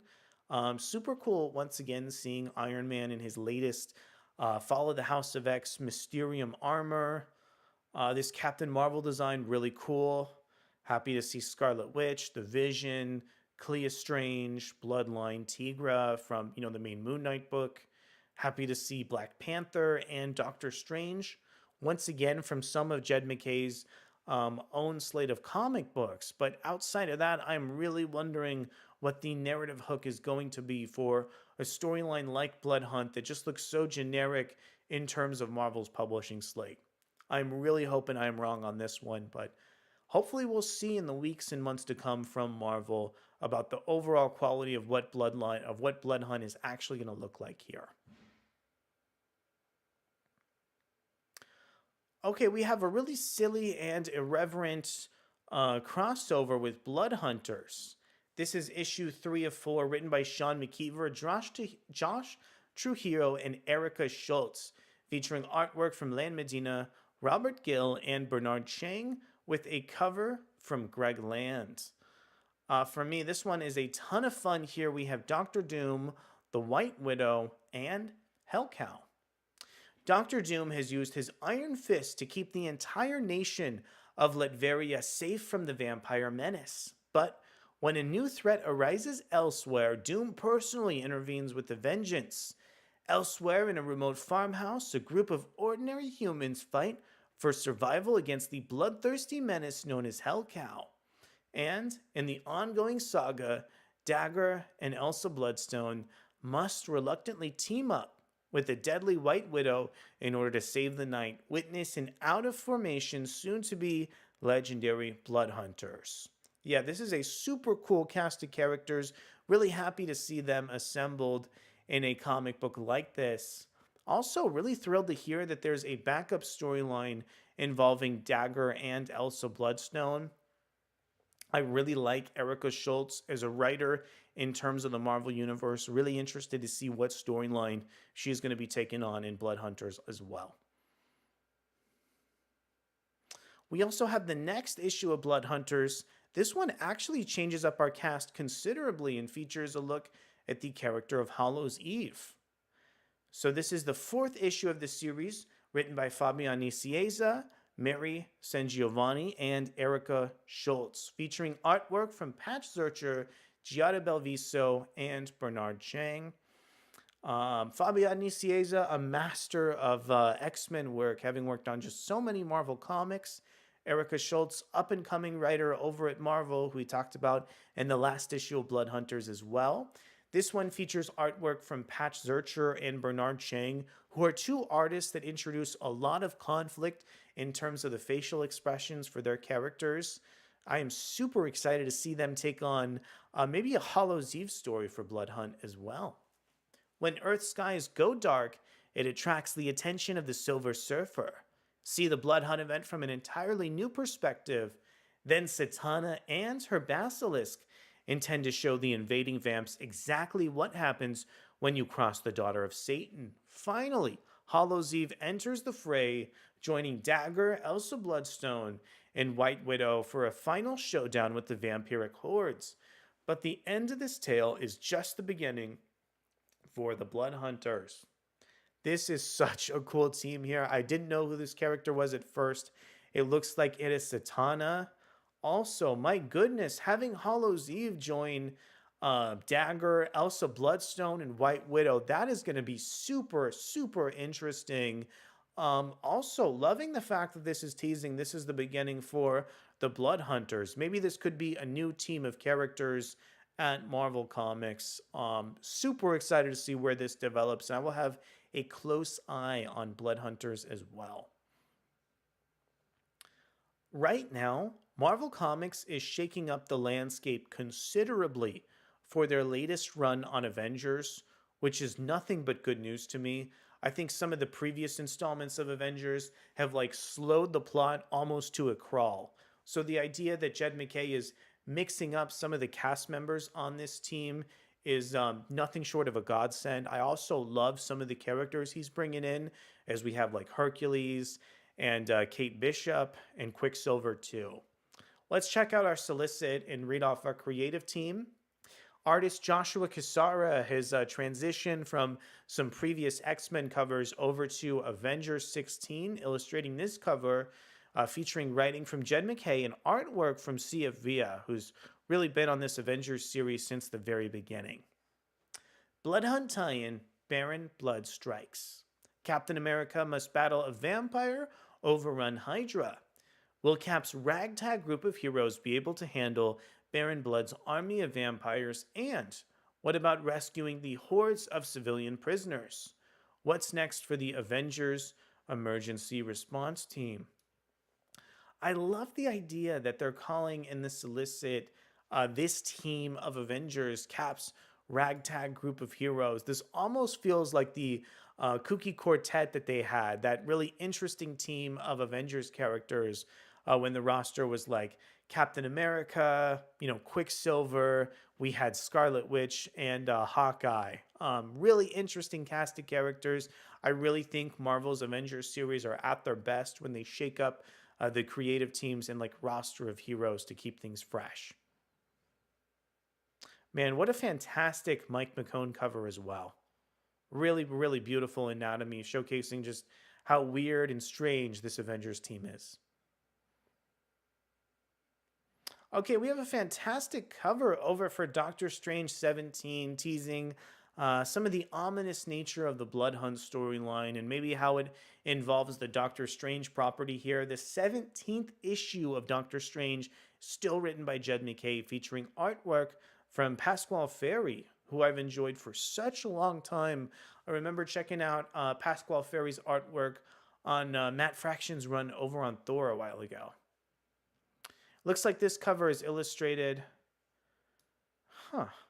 This one is saying it's by Alex Ross, but I have a hard time believing that Alex Ross illustrated this because of some of the curvy lines. I think it's somebody else. As the Blood Hunt tie-in rumbles towards its chilling conclusion, Wong must stalk the monster that his closest friend has become. Even if he can overcome the beast, can Wong himself be put down Stephen Strange? Is there anyone the Agent of Wand can turn to, or has the Sanctum Sanctorum become a killing jar? So, not surprisingly, it looks like Jed MacKay is using the Blood Hunt storyline to really dial up some of the horror elements across Doctor Strange. It looks like, based on the solicit, that Doctor Strange, Stephen himself, may also be impacted by that mysterious vampire virus here. Recent issues of Doctor Strange have been really, really good too, especially the one that featured an extended sequence between Doctor Strange's dog Bats. Really fantastic work. If you like the character of Doctor Strange, you owe it to yourself to check out Jed MacKay's really fantastic run on the property. Pasquale Ferry's like really curvy and effervescent lines are so beautiful too. I am so happy with Jed MacKay's Vengeance of the Moon Knight series. I think out of all his ongoings, this one is the absolute best. The way that this series has been teasing the new identity for this upcoming Moon Knight character and just playing it against so much of the emotional reactions of Moon Knight's supporting cast with characters like Tigra is wonderful. The artwork from Alessandro Cappuccio in Vengeance of the Moon Knight is underappreciated by the comic book industry at large. He's just a fantastic creator who's been working on the property for such a long time at this point. Vengeance of the Moon Knight, issue 7, once again here, written by Jed MacKay. And this cover is also just so beautiful. It's very realistic, but as you can tell, I don't think some of the line work is quite as detailed as Alex Ross, but frankly, it doesn't need to be because this is amazing. This cover is illustrated by David Parator. Bloodhunt tie-in, Mission Midnight Impossible. Hunter's Moon, Tigra, and Reese launch their boldest offensive yet. The clock is ticking, the odds are against them, and the vampiric stakes have never been higher. But will they succeed? The entire Earth's future must depend on it. So I'm starting to see how Jed MacKay is kind of crafting the Bloodhunt storyline for Moon Knight. Looks like he is putting a lot of heat on the Midnight Mission with so much of these strange vampiric forces. And once again, readers are left trying to see some of the background characters of the Moon Knight property, like Hunter's Moon, Tigra, and Reese, try and pick up the pieces and just keep the Midnight Mission safe. I think at this point, they're probably still hoping for the return of a Mark Spector. Still interested in what the identity of the new Moon Knight character is going to be. I really have a feeling that it's going to be some sort of darker personality for Mark that readers aren't familiar with yet. But once again, just so excited to see, who the identity is going to be. Let me know if you have any theories in the comments too. Werewolf by Night. This one is written by Jason Liu, featuring artwork from Adam Gorham. And we have a cover by David Parator. Jason Liu, really fantastic creator. Really cool to see him writing this book. Adam Gorham, I've seen some of Adam Gorham's work in the past. It was amazing. Also, we have a David Paratore cover. This is a really fantastic creative team. Let's check out the solicit on Werewolf by Night Bloodhunt 1. As the Bloodhunt wreaks havoc across the Marvel Universe, one of those affected in the most unexpected ways is Werewolf by Night. Imbued with new abilities, a new look, and a dangerous new direction, this Werewolf by Night is unlike any you have seen or known before. Starring Jake Gomez, this is one tie-in, no Bloodhunt reading order is complete without. All right, really cool tease at this upcoming issue of Werewolf by Night. I remember taking a look at the Black Panther creative team and being impressed. Let's go ahead and check in on Bloodhunt Black Panther issue 3, written by Sherilyn Eaton, featuring artwork from Fareed Karami. I knew this cover looked a little bit familiar. It looks like the artwork on the cover is from Andrea Sorrentino. The Deep Sea finale. Black Panther must battle Atlantis in an underwater temple that holds the key to the vampire's power. Will the gods help or harm the protector of Wakanda when his spirit is mired by vampirism? And what if T'Challa's exile while he's been sneaking around within the Wakandan borders? Can this lost son finally return home? Yeah, I am loving the idea that this Black Panther tie-in is actually embedded within the main continuity of Black Panther as he's been exiled from Wakanda.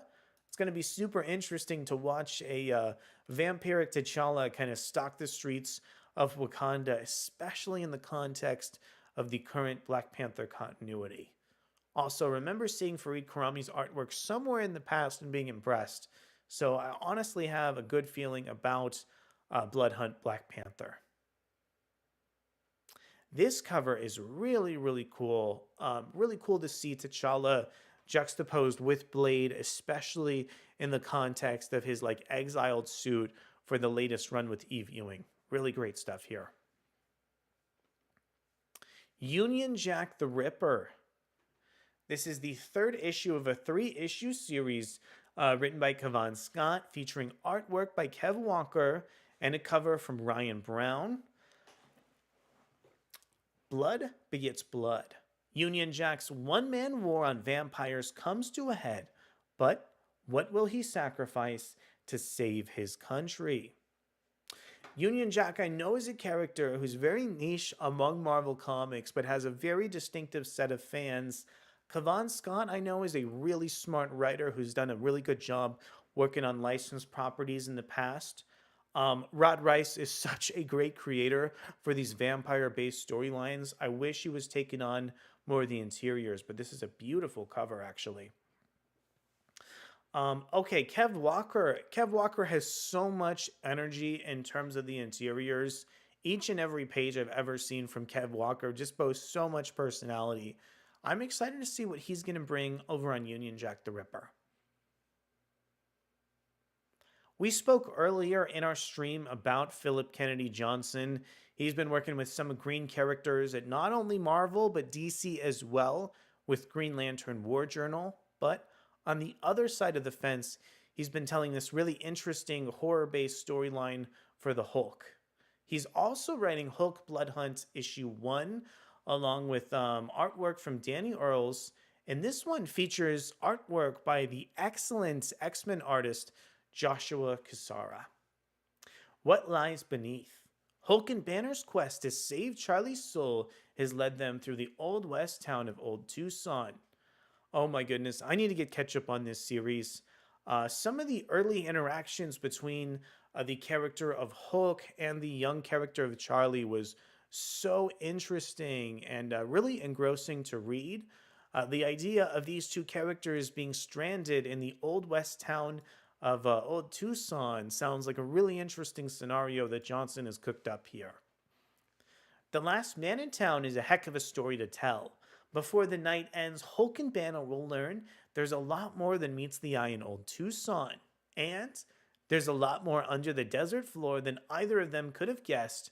Don't miss the spine-chilling chapter of the Blood Hunt event. So in Hulk, Blood Hunt should work really, really well, mainly because this is a really horror-based comic, and I don't think, switching up some of the ancient monsters with vampires should really change that much of the horror-based tone for the comic book series. Really, really excited to see how Hulk is going to tie into the Blood Hunt narrative. I'm not sure how well that Simone Bianchi cover is working, but still appreciate him taking on a Hulk cover here. Okay, this is an Amazing Spider-Man Blood Hunt series, melding the character of Morbius with Amazing Spider-Man. This one written by Justina Ireland, featuring artwork from Marcelo Ferreira. Strange Academy. There is so much Strange Academy content now. It's pretty crazy that they're getting a Blood Hunt tie-in as well.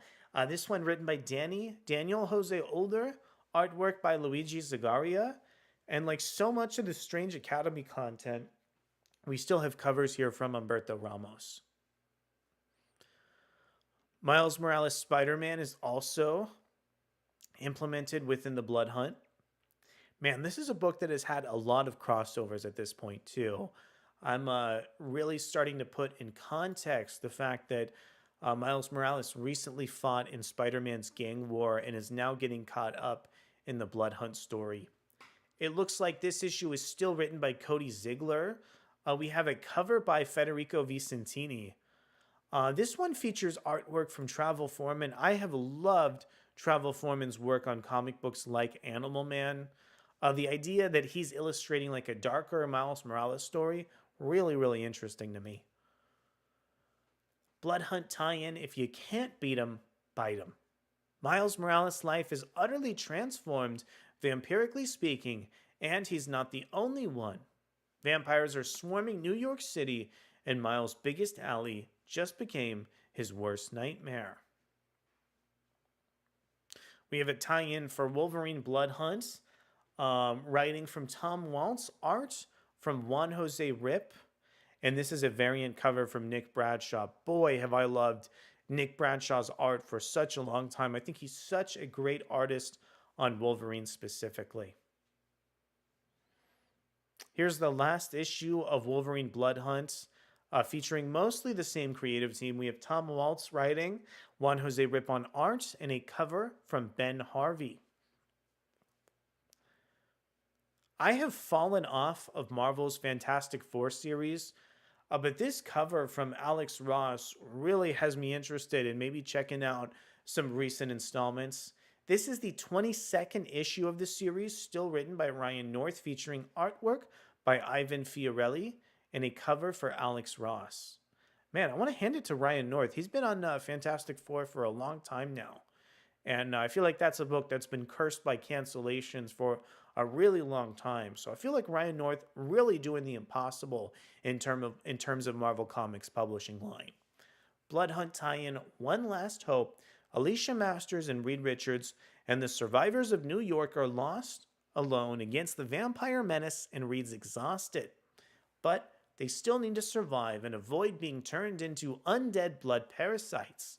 Reed has one last desperate hope, and it's not guaranteed to work, but there's at least a chance, if he can survive long enough to test it. The conclusion to our Blood Hunt tie-in ends in a twist you will not want to miss. Looks like this one also features a backup story. We have Deadpool, Wolverine, Weapon Extraction. Okay. So in the very same month that Marvel Comics is relaunching so many of the X-Men comics, we are also getting one-shot tie-ins to Blood Hunt, which is also just really crazy because this is all coming off the back of the really epic Krakoan storyline. So I think it's really interesting to see how authors like Steve Folks are going to be checking in with characters like Psylocke for these Blood Hunt tie-ins as these characters transition into From the Ashes series. So X-Men Blood Hunt Psylocke features artwork by Lin Yoshi and a cover from Steven Segovia. Ninja vs. Vampire. After serving on the front lines in the war against Orcus, Quantum is enjoying some much-deserved downtime with her new lover, Grey Crow. Man, so many things to say about this first sentence. First off, really interesting to hear Marvel talk so much about a post-Orcus landscape for the X-Men here. Also, we've gotten so many teases that Quantum and Grey Crow have kind of been attached in some of the late issues of Krakoa. So cool to see that finally referenced here in this solicit. What a wonderful creative team on this series. Steve Fox has impressed me just again and again and again, whether it be on like Dead X-Men or Dark X-Men. Let's see what he's got in store for X-Men Blood Hunt Psylocke, along with artist Lin Yoshi. Yeah, and check out that Peach Momoko cover. Also really, really amazing stuff. Here is our next X-Men Blood Hunt tie-in. I think one other thing we said about this that actually remains true is the fact that I wish Marvel maybe held on to this logo design for the From the Ashes comics. I think the way that they've introduced kind of like this negative space with this like reverse bleed is so good looking here. I wish some of the new X-Men books also followed suit in terms of the overall design. I am not crazy about this cover from Jordan Barons. I feel like the proportions and dimensions for Laura are just super awkward. I'm going to keep it on this Peach Momoko cover here. This is X-Men Blood Hunt, Laura Kinney, the Wolverine #1, written by Stephanie Phillips, featuring art by Robert Gill and a cover by Jordan Barons. Right now, we're looking at the variant from Peach Momoko. The bloodiest rescue mission yet. The vampires will stop at nothing in their bid for supremacy, including capturing mutants for hellacious experiments to boost their own power. But not on Laura Kinney's watch, the Wolverine slices a swath through the vamps. But when she encounters the truth behind their machines, will an unlikely ally prove to be more than she bargained for? So for me, this Laura Kinney issue is actually going to be pretty important. It's going to be super interesting to see how Stephanie Phillips works with such an important X-Men character as she begins to take on that Phoenix book this same month as well. And we have another expansion for Natasha's Venom suit over in the Marvel Universe with Black Widow Venomous #1. This one you should be super excited for because it has a wonderful creative team. This is written by Erica Schultz and features artwork from Luciano Vecchio, who delivered wonderful interiors on Resurrection and Magneto. We have a cover by Lyrics. The Widow's Bite is venomous. Natasha Romanoff, the infamous spy known as the Black Widow, didn't go looking to bond with an alien symbiote. But a good spy works with all the tools available to her, and when you have one of the most powerful and versatile weapons in the universe lands in your lap, you take it. Now she needs to find out how to work with the weapon with its own drives and desires, redefining Widow's relationship with her symbiote and setting the stage for her appearance in Venom War. Super exciting comic book issue here. I really love where Toron Gronbeck left off with the characters of Dylan Brock. We also had Natasha in her symbiote as they tried to save the character of Bren. I am so pumped for Venom to get back to that storyline with Black Widow. And I think the expansion of some of Natasha's own role within the Venom War, as well as this one-shot, a super interesting way to expand this ultra new and ultra modern context for Black Widow in the Marvel Universe.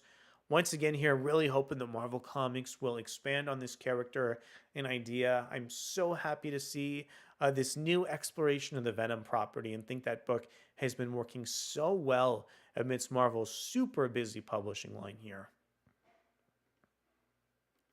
Okay, we have Namor. We have a brand new Namor series. This is an 8-issue comic book that is actually bringing author Jason Aaron back to Marvel Comics. This one features art from Paul Davidson and Alex Linz and a cover from Alexander Lozano. The last king of Atlantis. War rages beneath the waves from the lost cities of the secret seas to the fathomless depths where the elder whales reign. 7 kings, old and new, fight to rule the watery realm. But where is Namor, the once mighty submariner? He's sitting behind bars on the surface with no intention of ever setting foot in the seas again. So begins an oversized Atlantean event that will forever reshape the landscape of the undersea world, while at last laying bare to the dark story of the history of Atlantis and its fiercest and most infamous defender. An epic that will redefine the King of the Seas in the manner of Jason Aaron's Punisher series. The idea of Jason Aaron taking on a character like Punisher after he's worked with Frank Castle for such a long time would be so derivative. The idea that he's finally taking on somebody just a little bit more off the beaten path like Namor is a really wonderful idea. Paul Davidson's such a wonderful artist. It's kind of interesting. I feel like Jason Aaron had a big break from Marvel. It hasn't really been gone that long. But if he's going to come back with a project as interesting as an 8-issue Namor series, I am absolutely on board. I am really hoping that Aaron and some of his artists with Paul Davidson and Alex Linz will be able to capture some of the potential in this character that was squandered by the Black Panther sequel. Man, Marvel's current Daredevil series has been so wonderful. I feel like we managed to talk about this in almost like each and every stream, but for good reason. This is the 11th issue of the Saladin Ahmed written series featuring artwork from Aaron Cooter and a cover from John Romita Jr. I have lambasted and just talked so negatively about John Romita Jr.'s covers in the past. This one is so good. Once again, I think John Romita Jr. as an artist right now is really good at telling stories with older characters that have so much animosity and putting such a big close up on Bullseye and having him give like such a harrowing expression here is like the best use of John Romita Jr. I've seen in quite some time. Maybe since Marvel's Gang War and Amazing Spider-Man. Dead on Target. Beset by the most vicious foes they've ever known, the Daredevils Matt Murdock and Elektra Natchios are on their last legs. Everything they've fought for together and apart has led to this, and now the stage literally stands set for a brutal and barbaric finish. So sounds like maybe Matt Murdock and Elektra are teaming up to take on some of the villains for the Daredevil property. I'm interested here too to see if Bullseye is maybe going to be possessed by one of the deadly sins that Daredevil has been battling across each and every issue of the main series. Really cool stuff in Daredevil. Really encourage you to read this run, especially if you like the Netflix show and want to see what's next for Matt Murdock. Daredevil Woman Without Fear. Marvel's publishing a lot of good Daredevil content over in July. This is the start of a 4-issue series written by Erica Schultz, somebody we've already praised on this stream. Michael Dowling's artwork is wonderful. I think this cover by Mahmoud Asrar is so cool. It's interesting at this point to have a Daredevil miniseries starring Elektra Natchios here. Spinning out of Daredevil 11. After the stunning events of Daredevil 11, Daredevil's allies are left more vulnerable than ever before. If they're to survive, it will all fall to Elektra and Matt Murdock to not only save the city as Daredevil, but also to protect the people they love the most as they're targeted by some of the most dangerous, violent elements the Marvel Universe has to offer. Yeah, amazing covers on this too. My God, look at that. So we have variant covers by Sway, Joshua Swaby, and Tran Nguyen. Yeah, once again, really amazing stuff. I feel like covers like this can appeal to readers outside of the scope of like main, comic book, like Wednesday Warrior comic book readers here. We're going to quickly gloss over some of these Ultimate issues just because we covered them in so much depth during the last stream. Ultimate Black Panther, written by Brian Hill, and features a cover from Stefano Caselli. This one actually features art from Carlos Nieto as opposed to having interiors for Caselli. Also, I just want to quickly shout out here, this is a really cool David Mack cover too. This is the new Ultimate series coming in from Marvel. Once again, we covered this on our last stream here. Marvel came out with a really cool trailer for this that I encourage you to watch. This one written by Dennis Camp, featuring artwork from Juan Ferreri. Once again, we have a wonderful creative team on this series, and we have an amazing cover here as well from Dyke Ruan. We talked about Ultimate X-Men over on our last stream as well.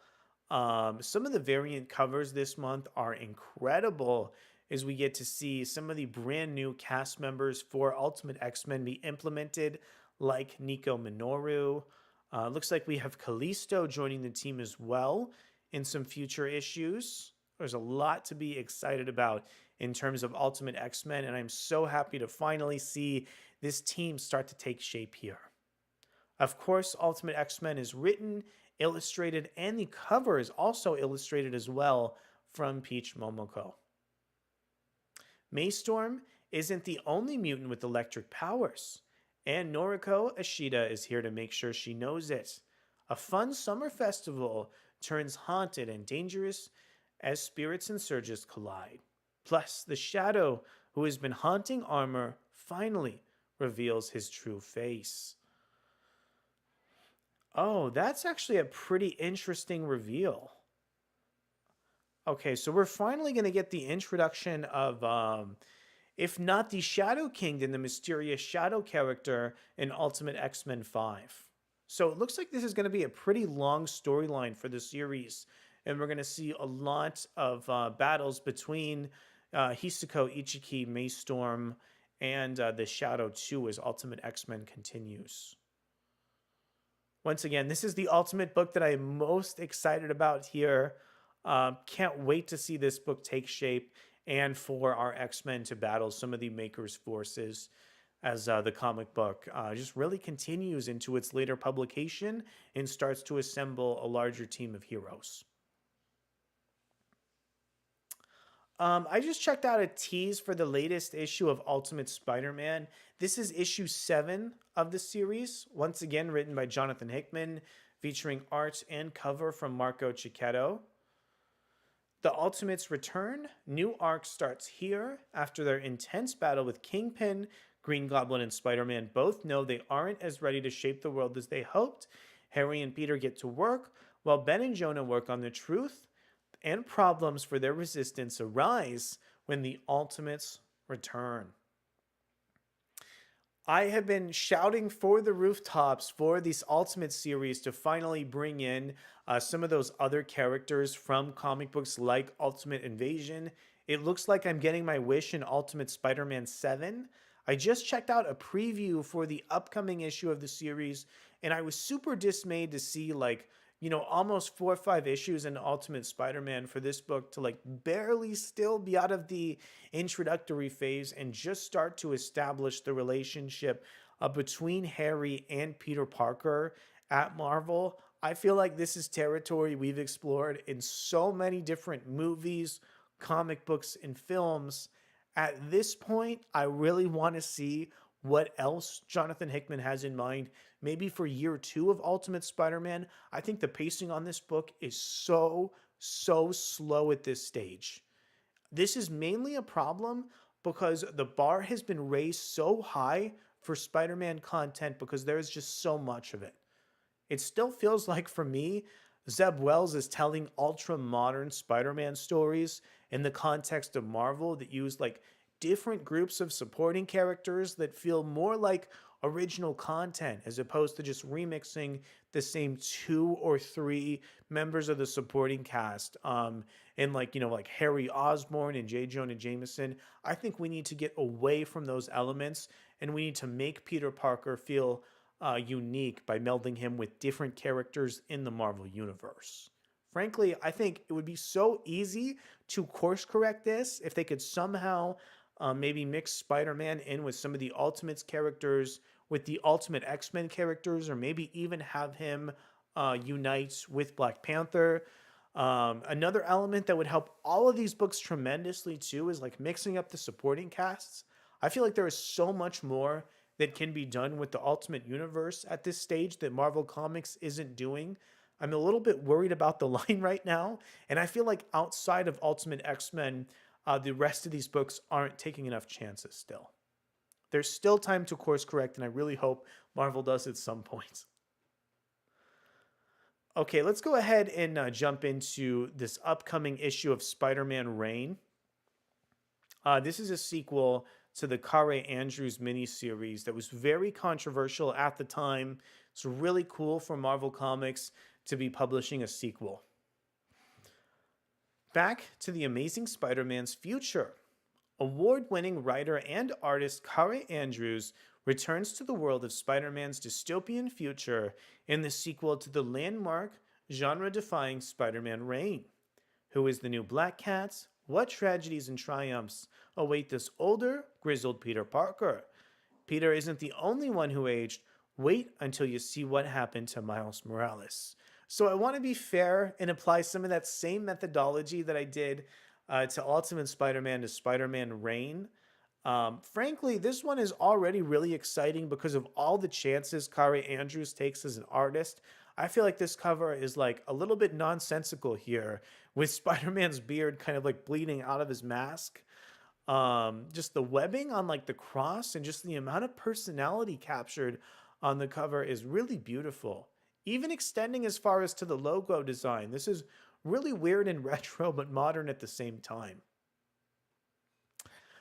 Really cool and twisted homage showing Miles Morales grasping the cornerstone of Peter Parker as opposed to Spider Man.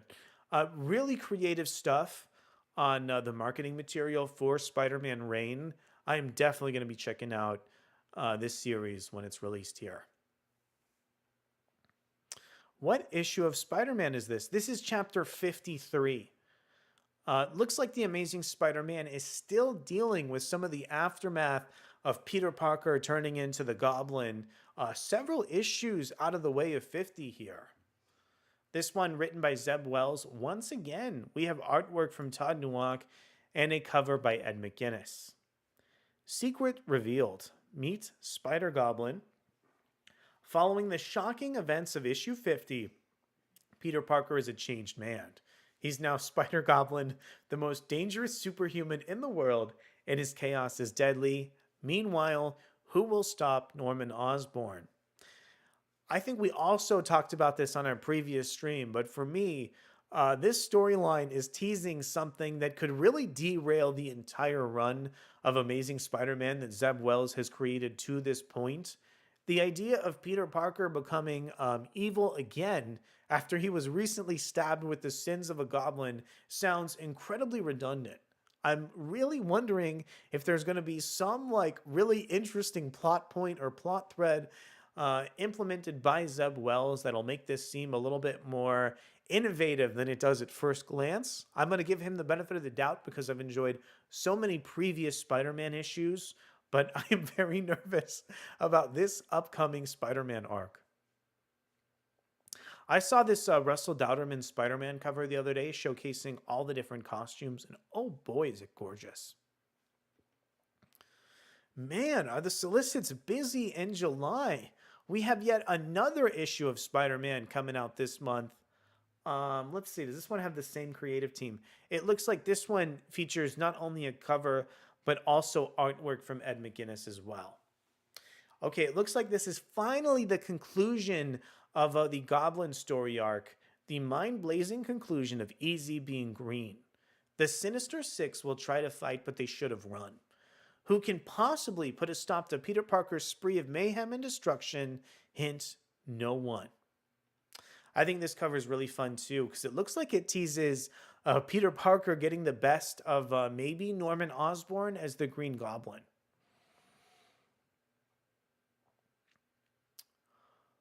Okay, very innovative variant covers on this one too. I'm thinking this one is illustrated by Yasmin Putri. Okay, here is the latest Spider-Gwen series. Spider-Gwen the Ghost Spider 3, written by Stephanie Phillips, featuring artwork by Federica Mencin. Really good Mark Brooks cover there too.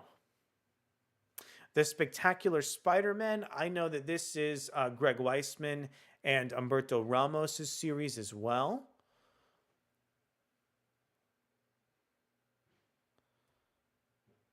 I want to check out the teaser on this latest issue of Spider-Woman. This is issue 9. This is one of these Steve Fox comic books coming from Marvel, featuring art by Igagwara, and actually a really nice cover from Lionel Francis Yu. Jess learns the truth about these new champions of the Assembly and whose side they're really on. But the shocking reveals keep piling up with the return of someone we thought was dead. We have Symbiote Spider-Man 2099 from Peter David and Roge Antonio. But I want to talk about this latest issue of Venom. This is issue 35, written by Al Ewing, featuring art and cover from Kafu. Venom War Prelude, Brock against Brock. Following Carnage's battle with Venom and his assault on the Garden of Time, Eddie Brock and all the Eddie Brocks are in free fall. The future of the entire Earth and all of time is now at stake. For both Eddie Brock and his son Dylan have averted terrifying visions of each other's future as Venom. For a calamity to be averted, can either Brock suffer the other to live? I can't believe how long Al Ewing has been working with both Dylan and Eddie Brock in Venom. Even as they've lost co-writers like Ram V and have gained new co-writers like Toron Grönbeck, I feel like this comic book series is incredibly cohesive and doing just a great job in fleshing out the relationship between the father and son. For me, this will be the de facto run on Venom. This is like the Alan Moore run on Swamp Thing equivalent to the character of Venom. I'm so excited about this book. I think so much of the plotting and characterization from Al Ewing has really rang true and has expanded this property so deep into the level of science fiction that I think it's going to change the Venom property seemingly forever. Cannot say enough great things about this story, and I'm so happy that Marvel is still really devoted to publishing Venom and also is expanding Venom as well into stories like the Venom War. We have a David Michelini Venom story with Separation Anxiety featuring art by Gerardo Sandoval. And kind of an homage cover here from Alex Maleev as well. Here is Spider-Man Shadow of the Green Goblin, the final issue written by Amazing Spider-Man mastermind here, J.M. DeMatteis, featuring artwork from Michael Maria and a cover from Paulo Siqueira. And here is Venomverse Reborn. Man, quite the creative team on this one. Check this one out. Philip Kennedy Johnson, Adam Warren, Chris Giarrusso, and Al Ewing. Like a murderer's row of writers there. Artists, we have John McCrea, Chris Giarrusso, Danilo Beyruth, and more.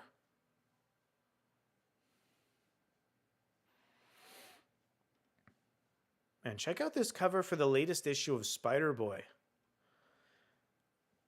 This one is illustrated by Paco Medina. Man, Paco Medina has an Era of Apocalypse cover that we're going to look at later that is just mesmerizing. The 9th issue of Spider-Boy is written by Dan Slott, featuring artwork from Nathan Stockman. Spider-Boy vs. the Spider-Verse.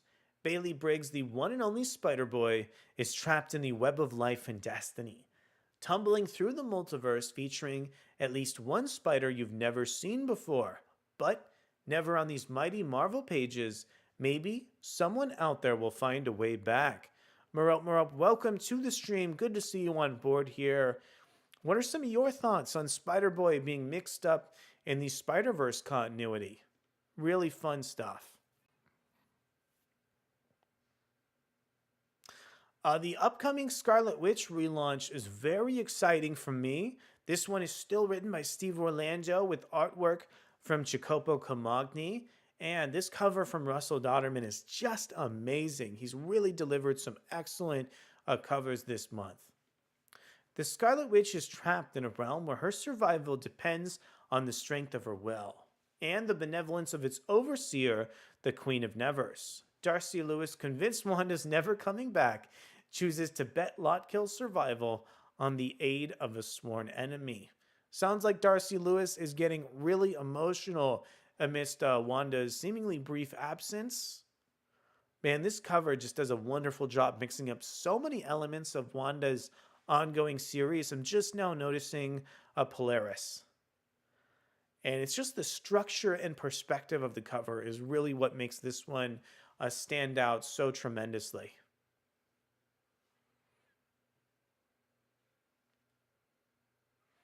Really great variants too. So this is a facsimile of an Amazing Spider-Man issue written by Tom DeFalco and Ron Frenz. Amazing Spider-Man 258. We also have a reprint of Marvel's Superhero Secret Wars 7 from Jim Shooter and Bob Layton.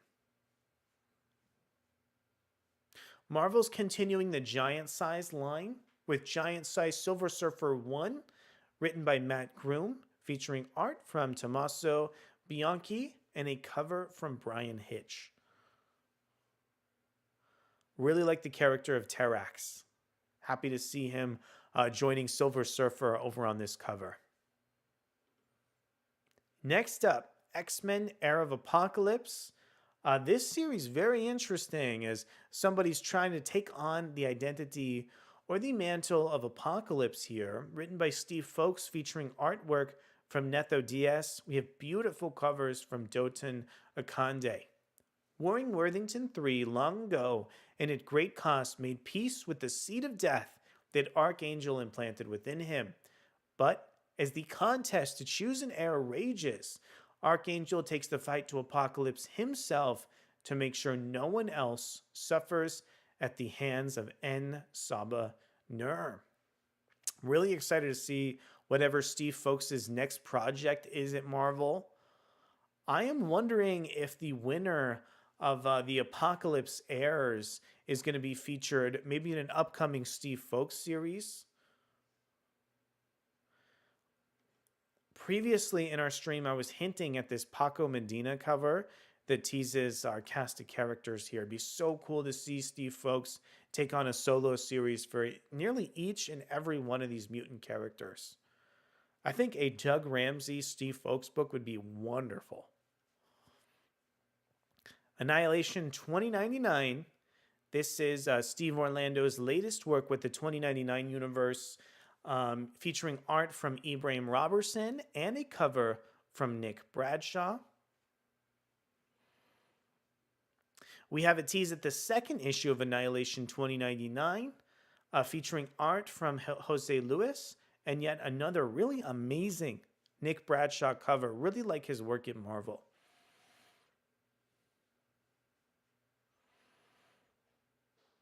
Man, Marvel is publishing the entire Annihilation 2099 series in 1 month. Wow.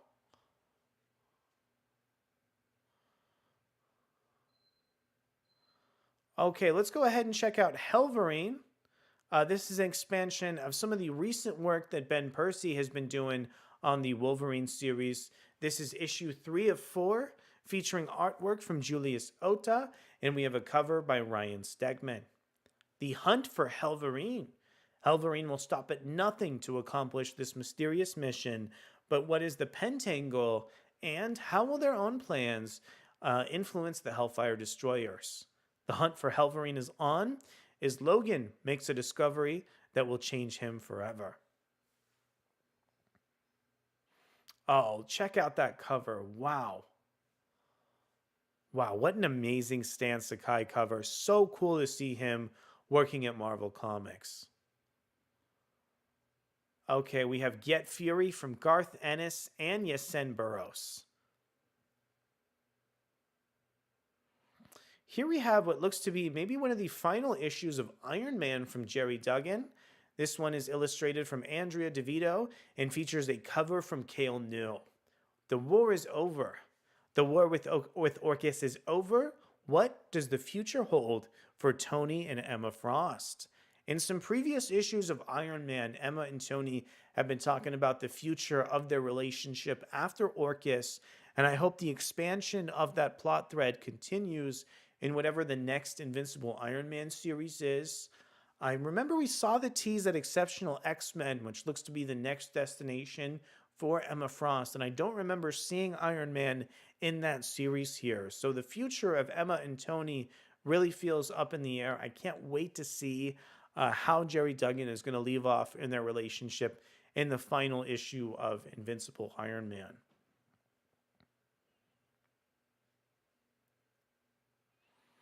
Okay, we have Amazing Spider-Man and the Infinity Watch Annual coming in from a pretty fun creative team. Derek Landy, Ron Lim, and Sarah Pichelli. Wow. We also have the Immortal Thor Annual 1, written by Al Ewing, featuring art from David Baldeon and Sarah Pichelli. Really wondering why Marvel has these really strange covers from Salvador Larroca on comic books that feature Sarah Pichelli artwork. Miss Marvel Annual 1, written by Aman Vellani and Sabra Perzada, featuring artwork from Giada Belviso and Sarah Pichelli. Once again, so cool to have Sabra Perzada and Aman Vellani still working on Miss Marvel. even though the character right now is a part of the NYX property. And this Marvel Zero is a reprint of some of the free comic book day issues.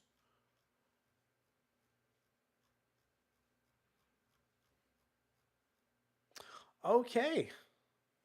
So I think just for the purposes of today that is going to go ahead and wrap up our stream.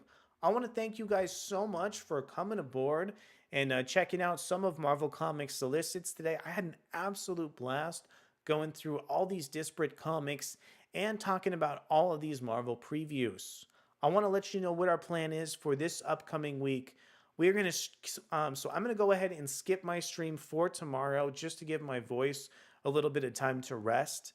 On Tuesday, we're going to come out with a video review over for The Flash. And then on Wednesday, we're going to be covering the latest issue of Spider-Man and whatever upcoming issue of X-Men is coming next. I want to thank you so much for all your support. It's been such a blast getting all of these new subscribers over on the channel this past week. I'm going to be continuing to review these final X-Men issues and talking about these From the Ashes comic books. A lot of these books look so exciting to me, and even though From the Ashes doesn't have like a big overarching concept like Krakoa, I still feel like I'm going to like a lot of these books just based on the creative teams and casts alone. Thank you so much for spending so much of your weekend with me. We will be back as soon as possible to talk about the latest news coming in from Marvel and DC Comics. Thanks so much. Have a great weekend, and I'll see you soon.